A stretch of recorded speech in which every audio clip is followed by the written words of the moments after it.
A selucense da Asociación Española contra o Cancro estrea novo local.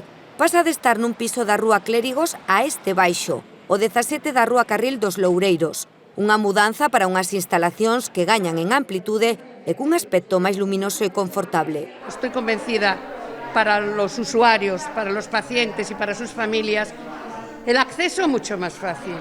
Pero se entra a un sitio, lo veis y creo que lo valoráis también, abierto, claro, todo positivo y luego con el diseño muy funcional para lo que nosotros hacemos, que es apoyar y acompañar. A asociación organiza estes días visitas por grupos para dar a coñecer o novo espazo, xa que a pandemia non lles permitiu celebrar como quixeran unha inauguración oficial a portas abertas.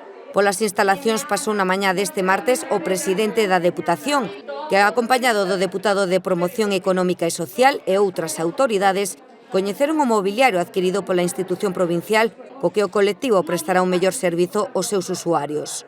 É algo que temos que estar moi sensibilizados, desde logo a Deputación de Lugo estamos, e esta asociación ven prestando unha axuda e un apoio enorme a esas persoas que teñen a mala sorte de padecer a enfermedad. Segundo datos ofrecidos pola presidenta da asociación, 1 de cada 2 homes e 1 de cada 3 mulleres padecerán algún cancro ao longo da súa vida. Aquí o enfermo e a súa familia atopará todo o apoio e axuda para afrontar o cancro. Es posible que no se lo podamos resolver al 100%, pero siempre podemos resolver algo, podemos ayudar algo. Estas portas estarán abertas ao público en horario de mañá e tarde. De calquera xeito, a asociación dispón deste número gratuito que están a ver nestes intres na pantalla para calquera información durante todo o ano ás 24 horas do día.